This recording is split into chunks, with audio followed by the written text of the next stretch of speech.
everyone. Welcome back. We have with us a nominee for the Marion Lindblad-Goldberg Award for 2025.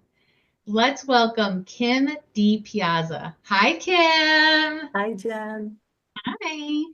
And we have Rachel Fritz, who's the program director with RHA in our Allentown cohort, who is Kim's supervisor. Hey, Rachel. Hello. I'm going to start by turning to you, Rachel. So I wonder, why are you not surprised that Kim was nominated for this award? I am not surprised. I am very happy that she was nominated for this award, and I'm not surprised because in the last year and really 6 months, Kim's growth and development has just like really blossomed like immensely. So I really appreciate the person that did nominate her because she absolutely deserves this nomination. She has dived right into her growth and development and within completing her clinical training with the training center. And she has just been more than willing to enact change in these last many years, but really in the last 6 months has really honed in on that for herself. And her vulnerability has just allowed her to do that, taken that step to become vulnerable and grow. So I really wasn't surprised out of our group that she was nominated for this. Wow. I already hear you talking about some of Kim's self-leadership and really bolstering her vulnerability. Um, what do you appreciate about her leadership and how it's really been informing the culture of your program? Was thinking about this before we met, just Kim's growth in the last couple months and her years, and I appreciate that. Again, she's slowed herself down to be able to self-reflect with me in supervision and become and allow that vulnerability for this growth to occur. And I've appreciated her immense support for her families, the clients that we serve, and our team. She's always willing to communicate with others and dive right in. She's got a huge heart, and that really shows with her empathy towards others and willingness to support. And I appreciate that because in turn, when we meet, then it's a different lens for me sometimes to focus on. Like we'll pull away from, not that it's not clinical, but really keep that ecosystemic lens and the community and the supports heightened for the families. And I think that's very important and a big goal of what Marion had, right? Was to really Yes. bring in those supports for the family. And that is Kim's number one. It's a big strength of hers. Yeah. Well, I mean, people don't heal in isolation. Right. That's for sure. And Absolutely.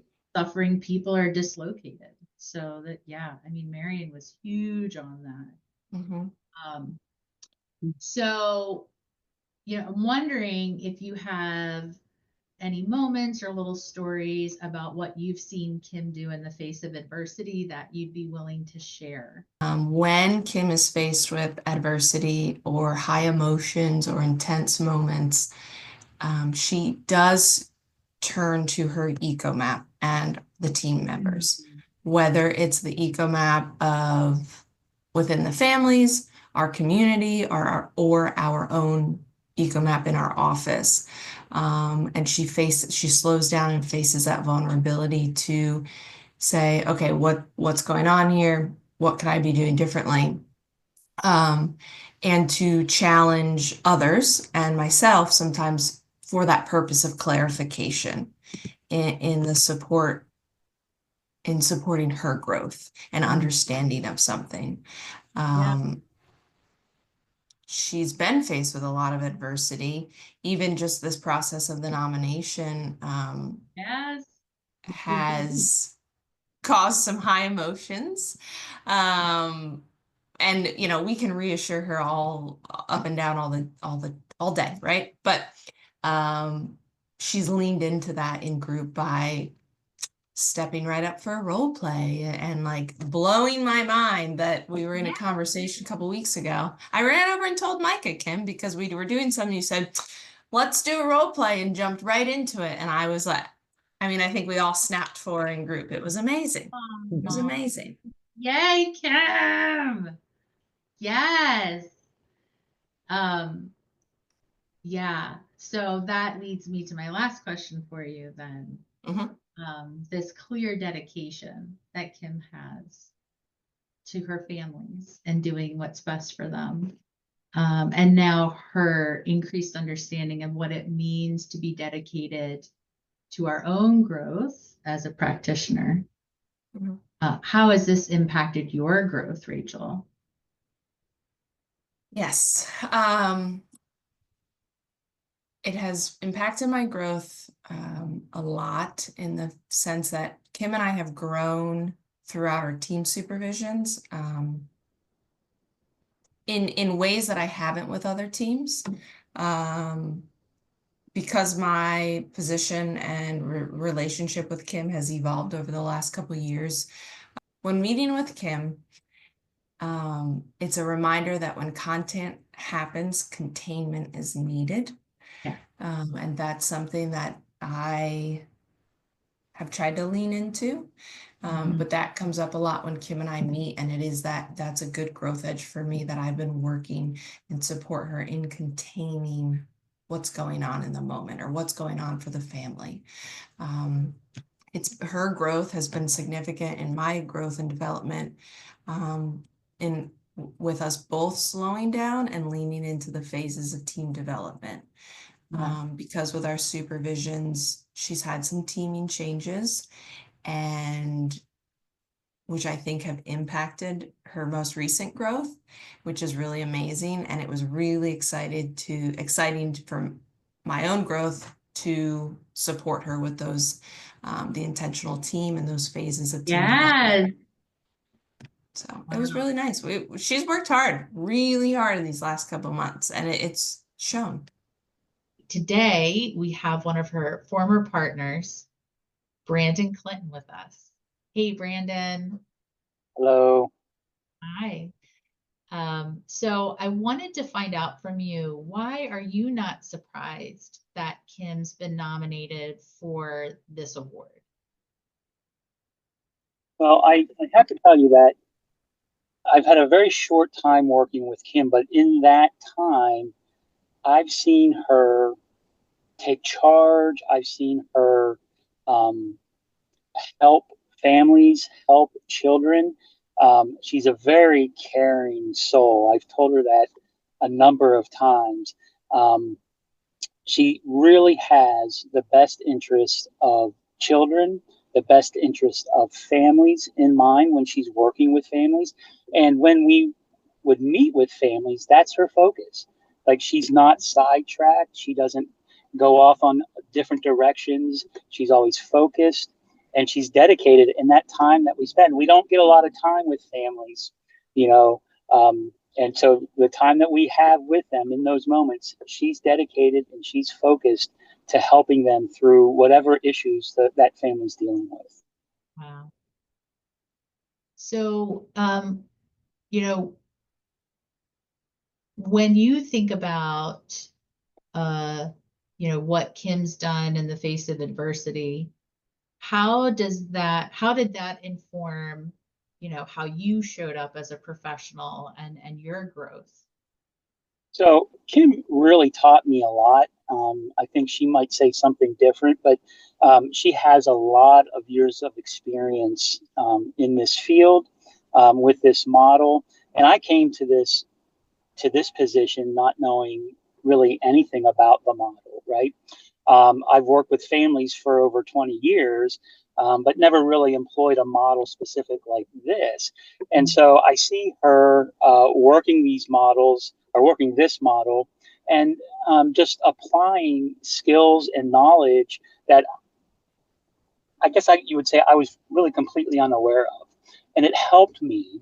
Even her interactions with families, as I could sit back and just watch those interactions take place, helped me grow and helped me learn how to apply that model to certain situations that families were dealing with. So she really did bring me along for the short time that I was there. And again, I think that she would kind of downplay that. I think she's,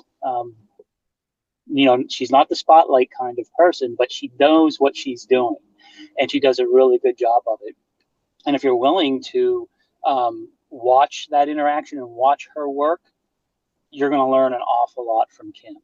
Wow. So, is there something you've seen her do in the face of adversity or crisis, that just left you reinvigorated or ready to grow as a professional that you would be willing to share? Like when I said before, she's dedicated to her family, she will answer that phone late at night, and she will have those conversations and talk people through a crisis or talk people through a rough spot. One example, we had recently left a home, and where this home is, it's in the outer part of the county. So it's about a 45-minute ride back. And this was like 8:30, 9 o'clock by the time we got back to where we would meet up and drop the car, and we would, exchange cars or whatever. We got a call just as we were pulling into the parking lot, and it was a family that was going through an issue, and she sat here and answered that call, worked that call. She looked at me. She was able to help me process that call with her.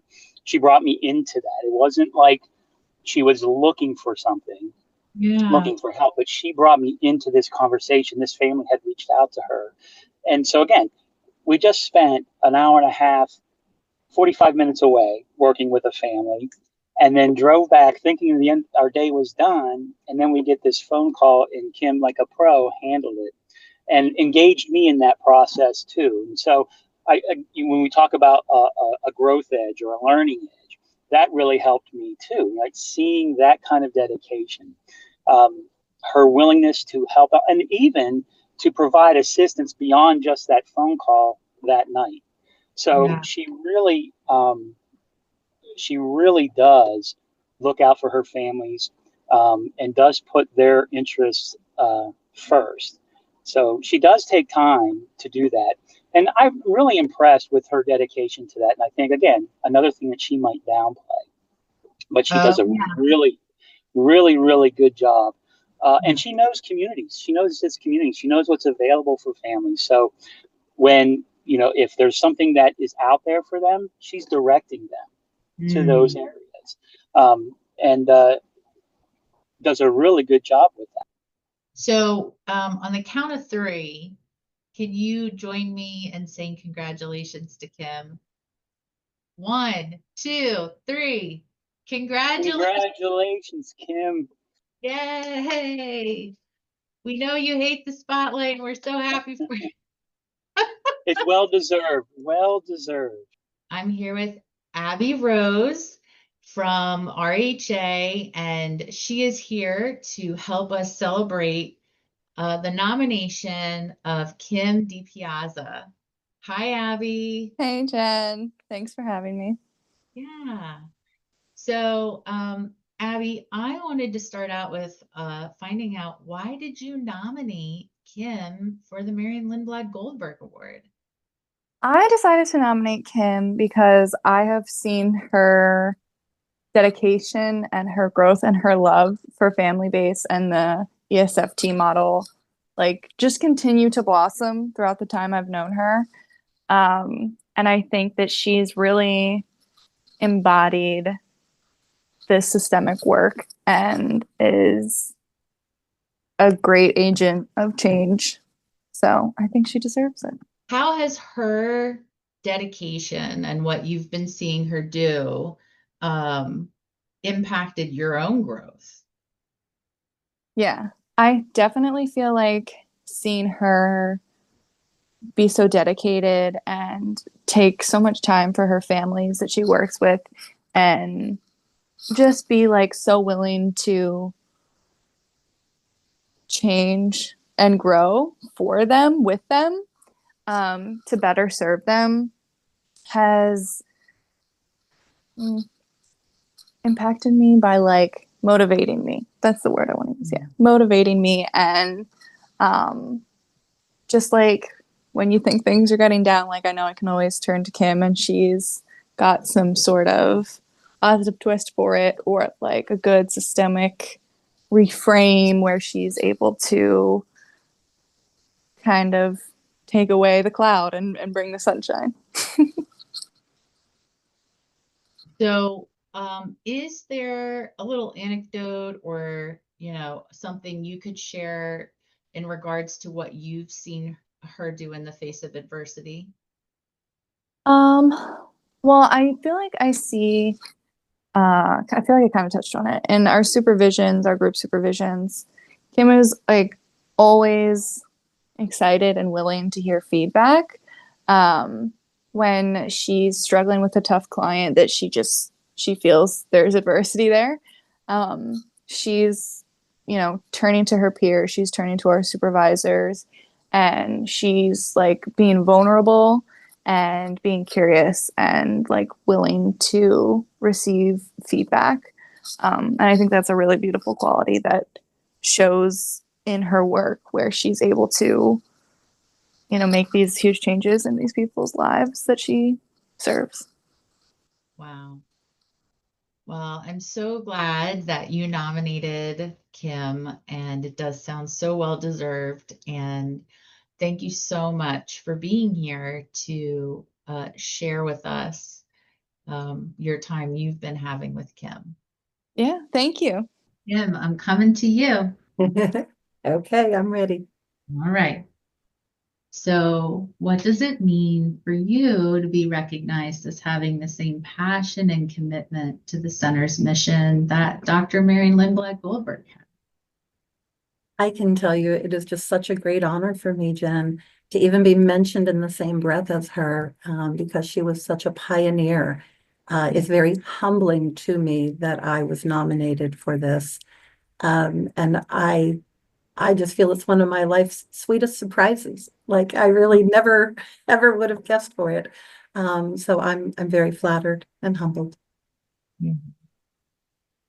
So, what has sustained you and inspired you in this work? Because we all know working in community mental health is not easy, and it's life-changing and it's not easy, right? So, what has sustained and inspired you? I believe it's my conviction that the model works. That's just what I love about it. I'm so inspired by this shift in the dynamic that the therapist is no longer the expert. The therapist is here to learn from the family about their culture. And I just love that it teaches us to be curious and to be lifelong learners and to come in and join with them. I love that we bring hope where there's very little hope when we enter. And I feel we're all kindred spirits. I love that connection that we make with the families.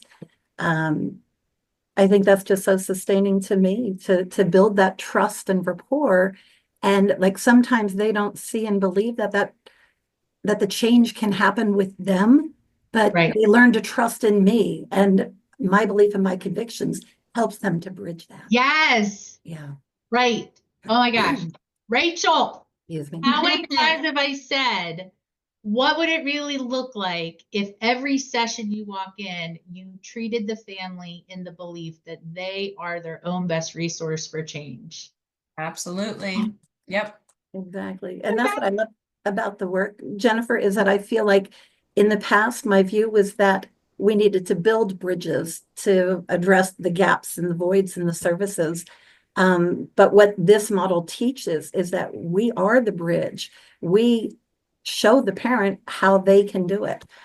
So individually, we're able to have that direct impact. And I think that's just so meaningful and significant. Yeah. Oh, right. And for some parents, it's like you're the first professional who has said, no, I see you and you got this. Yes. And it's not cheerleading, it's you have this strength. birthed from this adversity. Mm. Yeah. Wow. Oh, gosh. So how has facing the challenges and adversity contributed to your growth and development and where you're at? I mean, I'm hearing a lot. I heard from a couple different people about your growth in the last 6 months. So tell me about this. Yeah, I'm really proud of how far I've come and how my perspective has shifted. I feel like I've learned definitely a lot from my supervisors. Rachel has been key and instrumental to me understanding how to become more vulnerable and to let other people in closer. And I've learned from all of my partners. I've had at least 6, and I think maybe even 8. And, I've learned lessons from all of them, but the most profound impact was my most recent partner, that I feel he really helped me. It might have been just the timing of what all I had learned, and that I worked on my own for so long before he came, made me super appreciative of him. But he helped me with my own like signature themes. Like I had been stuck in a spot, and I just feel like I had a quantum leap forward. It was really a great experience. Yeah. Wow. Oh, well, folks, I mean, if this isn't a special, wonderful, warm, fuzzy, I don't know what is. Rachel, on the count of 3, if you can join me in a congratulations to Kim, I'd really appreciate it. 1, 2, 3. Congratulations, Kim! Kim. Thank you, guys. Yay! It means the world to me. I really appreciate you, truly. Yeah. Thank you. Yes. So for those of you watching, thank you so much. And make sure you subscribe to the blog so you can get access to our monthly newsletter for pro tips. And we are so grateful to share this with you. Thank you so much. Bye, y'all.